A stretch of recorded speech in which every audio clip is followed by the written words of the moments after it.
Every single day, your baby looks at your face, and you have absolutely no idea what's happening inside their brain in that moment, not even close.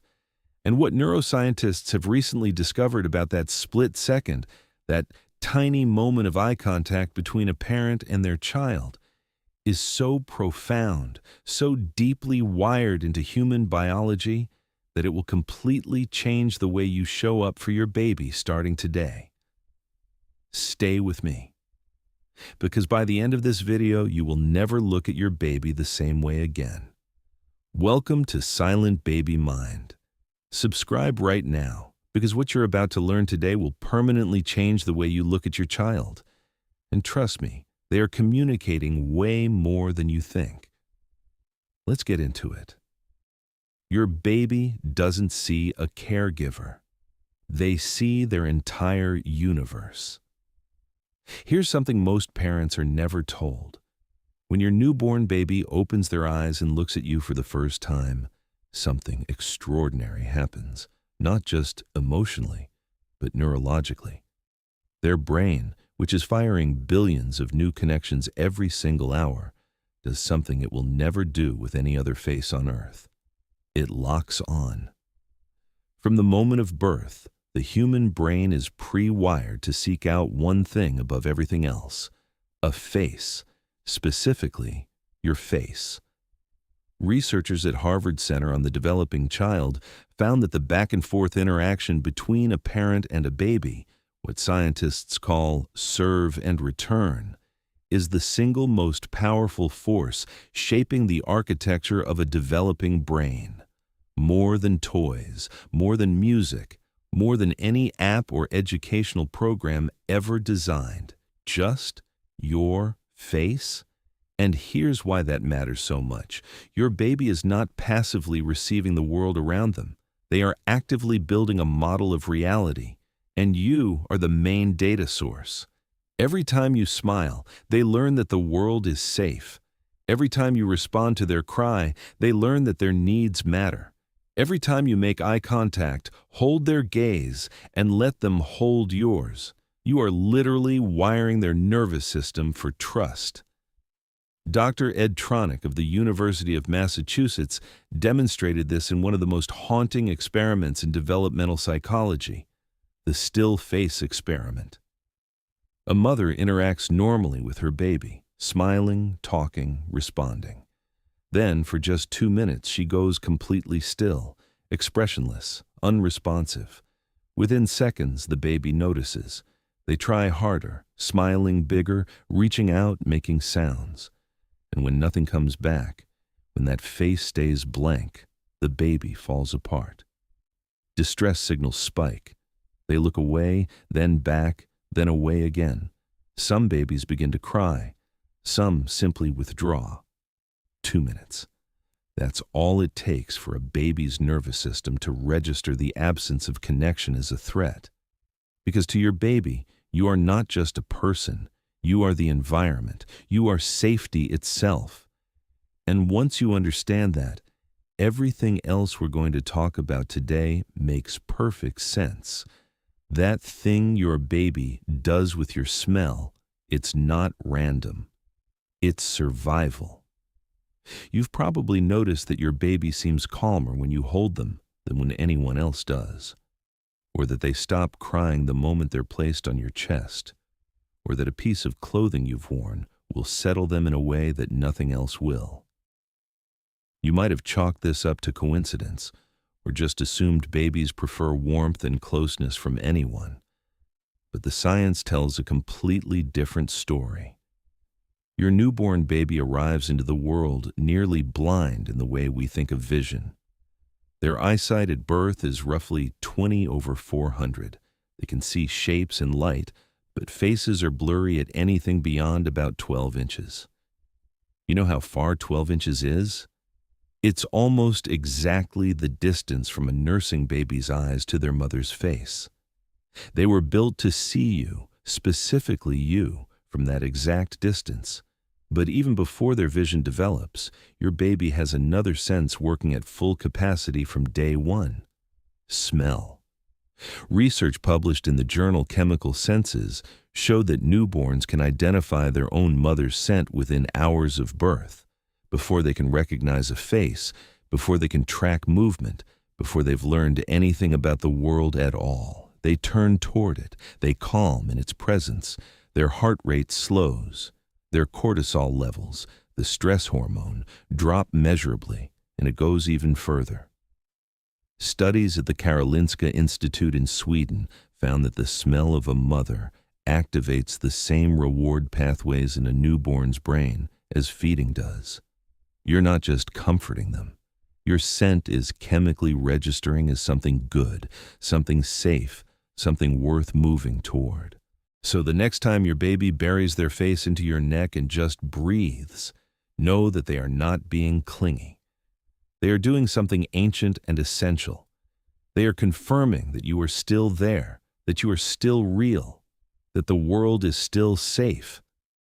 And that moment, that's not small. That's the foundation of every attachment bond they will ever form for the rest of their life. Your baby can read your emotions before they can say a single word. Let's talk about what your baby actually sees when they look at your face, because this is where the research gets truly remarkable. For a long time, scientists assumed that emotional intelligence was something humans developed gradually through years of experience and language acquisition. We thought babies were essentially passive observers, cute, yes, but emotionally undeveloped. Blank slates. We were wrong. A groundbreaking study from the University of Exeter found that babies as young as 5 months old can already distinguish between happy, sad, and fearful expressions, and not just recognize them, but respond to them appropriately. When shown a happy face, they lean in.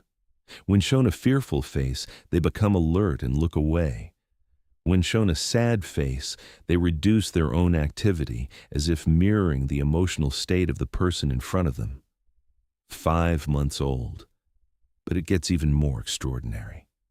Babies don't just process facial expressions. They integrate facial expression with vocal tone, the same way adults do.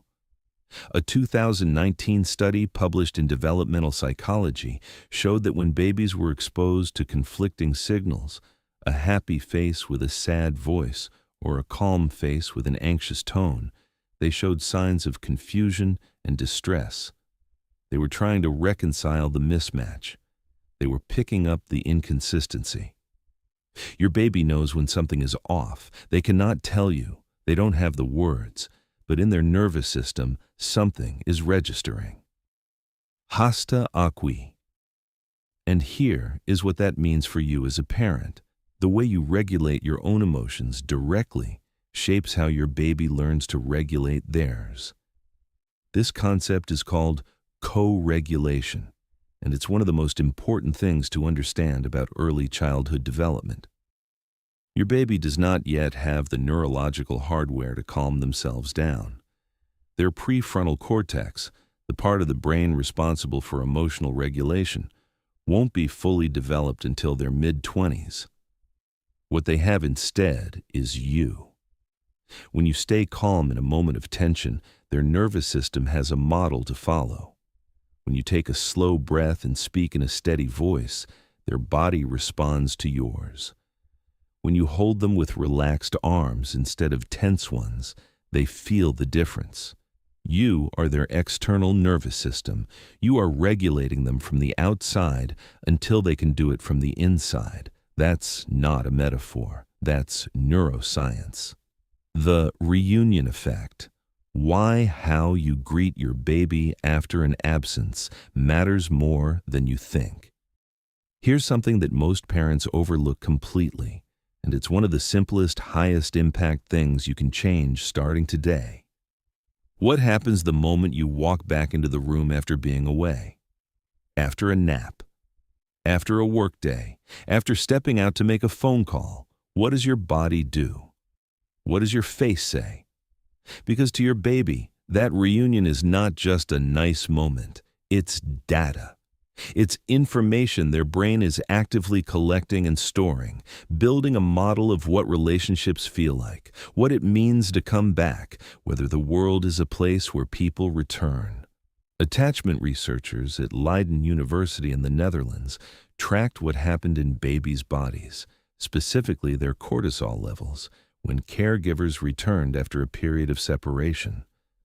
What they found was striking. It wasn't just the reunion that mattered, it was the quality of it.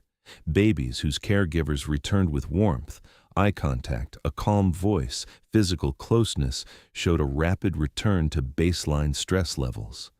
Their nervous systems settled quickly. They moved on. Babies whose caregivers returned distracted, rushed, or minimally engaged showed a slower recovery. Their cortisol levels stayed elevated longer. Even after the caregiver was physically present, the caregiver was there. But the connection wasn't fully there, and the baby's body knew the difference. So what does this mean practically? It means that when you walk back through that door, whether you've been gone for 8 hours or 8 minutes, that moment deserves your full presence. Get down to their level, make eye contact, let your face show them that you are genuinely glad to be back. Because what you're doing in that moment is not just saying hello. You are telling their nervous system, you matter, I came back, we're okay. You are writing the first chapter of every relationship story they will ever tell. Your baby would rather have your attention than any toy ever made. We live in a world of baby products, bouncy chairs with light-up mobiles, musical toys that play 20 different songs, apps designed specifically for infant stimulation. Entire industries exist to keep babies entertained. And here's what the research consistently shows. None of it compares to you. A landmark study from the University of Washington's Institute for Learning and Brain Sciences, led by researcher Patricia Kuhl, found that babies learn language exponentially faster from live human interaction than from any recorded or screen-based source, no matter how educational that source claims to be. And it wasn't just language, it was attention, emotional engagement, curiosity, all the foundational building blocks of learning. The variable that mattered? Contingency. The fact that you respond, the fact that when they make a sound, you make one back. When they point, you look. When they smile, you smile. That back and forth, that live responsiveness, is something no toy can replicate. And babies know it. Research published in Infant Behavior and Development showed that when given a choice between interacting with a responsive social partner, even a stranger, versus engaging with an age-appropriate toy, babies consistently chose the social partner. They are not interested in objects for their own sake. They are interested in people. They are interested in connection. Your baby came wired for relationship, not for entertainment. This doesn't mean toys are bad. It doesn't mean you need to be performing for your baby every waking moment. What it means is that the moments of genuine, distraction-free connection you offer your baby, even 10 minutes of really being present, really seeing them, are worth more than hours of the best toy money can buy. You are the most stimulating, most educational, most neurologically activating thing in your baby's world, just by being there and meaning it. When your baby cries, they might be having a conversation. Let's slow down and talk about something that every parent encounters and almost every parent misreads. Your baby is crying. You've checked the obvious things. They're fed, they're dry, they're not sick, and they're still crying. And you feel helpless, maybe frustrated, maybe like you're failing at something. Here's what's actually happening. Infant researchers have known for decades that crying is not simply a distress signal. It's a communication system, a complex, layered one. Studies analyzing infant vocalizations have identified distinct patterns: the hunger cry, the pain cry, the overstimulation cry, the boredom cry, the "I just need to be held" cry. These are not interchangeable. They sound different. They have different rhythms, different intensities, different durations. And here's the part that should completely change how you feel about responding to a crying baby. You cannot spoil an infant.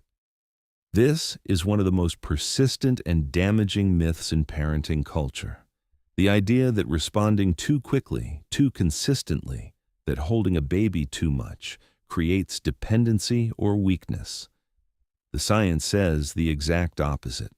Dr. Darcia Narvaez of Notre Dame, whose research focuses on early childhood caregiving, has extensively documented that babies whose cries are responded to consistently and warmly in the early months show greater independence, lower anxiety, and stronger self-regulation skills as toddlers and beyond.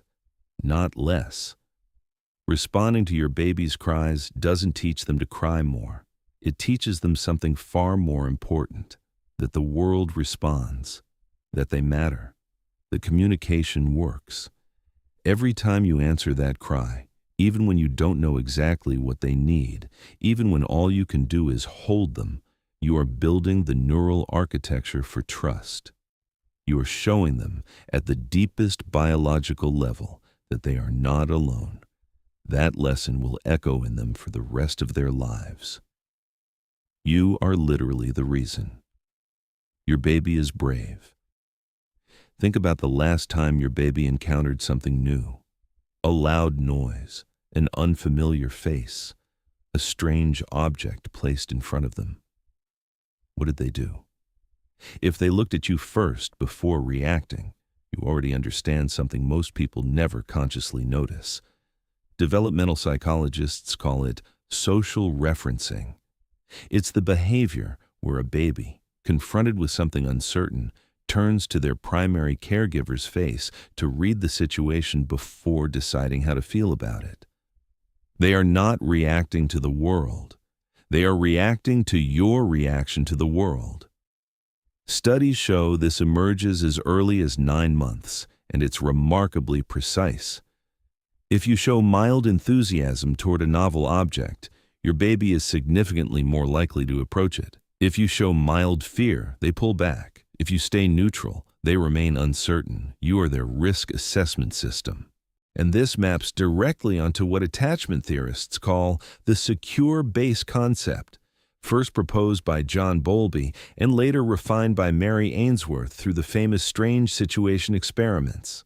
A baby with a secure attachment to their caregiver is measurably more willing to explore, more resilient when startled, faster to recover from distress. Not because they're fearless, but because they know you're there. Your presence, your calm, consistent, available presence, gives your baby permission to be curious about the world. It tells their nervous system, it's okay to go a little further because I know where home is. You don't need to be perfect.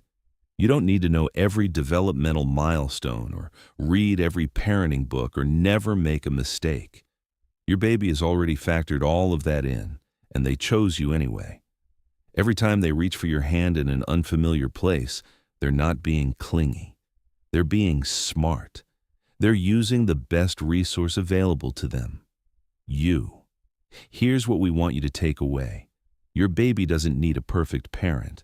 They need a present one who makes eye contact, who responds, who comes back, who stays calm enough, often enough, that their nervous system learns what safety feels like.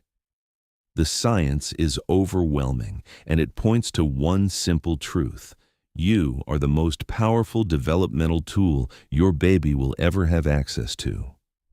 Not an app, not a toy, not a program. You. So the next time your baby looks up at you, really looks at you with that total, undivided, searching attention that only babies have, look back. Really look back. Because in that moment, their brain is building something that will last a lifetime, and you get to be part of it. If this video changed your perspective on your baby, do 3 things right now. Give it a like, because that helps more parents find this content. Subscribe to Silent Baby Mind, because next week we'll be talking about something even more amazing, and the answer will blow your mind. and leave us a comment below. Tell us something about this video that impacted you. We read every comment. See you in the next video.